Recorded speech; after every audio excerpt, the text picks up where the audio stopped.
বড়সড় দুর্ঘটনার হাত থেকে অল্পতে প্রাণে রক্ষা পেলেন বেশ কয়েকজন।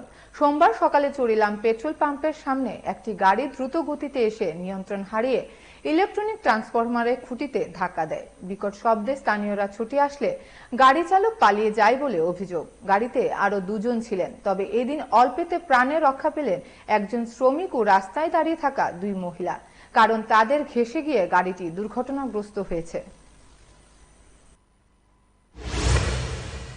গাড়ি আমরা এদিকে কাজ করতেছি, কাজের লোক আছে, নতুন করে দোকান দিতেছি আবার সেটা স্কুল পেট্রোল পাম্পের সামনে।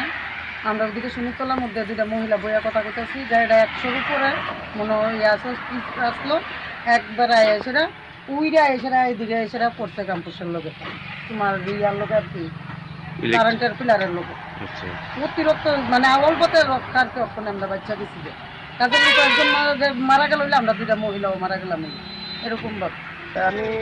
আমি বাজারে ছিলাম, একটা ফোন আইতে ইমার্জেন্সি যে টয়লেট ব্রিজের সামনে গাড়ি অ্যাক্সিডেন্টে তারপর হলে পড়ছে।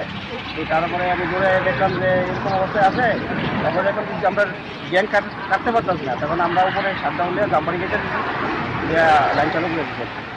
এদিক থেকে গাড়িটা আইলো, এটা মানে প্লেন কিতা প্লেনে তার স্পিড কমে এটা আমি এখানে কাজ করতেছি, তারা মেয়ের উপরে এখানে বয়ে রয়েছে, আমার আরেকজন এখানে কাজ করতেছি। তখন এই জায়গাটা গেছি, আমি দেখা আমি খাইছি, আমারও মেরে লাগবে এত স্পিডে আইসে আইয়া সে ঠাস করে গ্যাংটার মধ্যে যাই পড়ছে। যদি আরেকটু দিকে লাগতো ব্রাস্ট গ্যাংটাও প্রায় ফুল হইলে গাড়িটা তো আমরা তো মরলাম হইলে, গাড়িটাও তো মানে গাড়িটার মানুষটি তো মারা গেল সব। গাড়িটার মধ্যে তারা 3 জন ছিল, ড্রাইভার আর 2 জন প্যাসেঞ্জার। বিশ্রামঞ্জের দিকের থেকে এই বিউসি করিয়া না মা কপালটা বালা।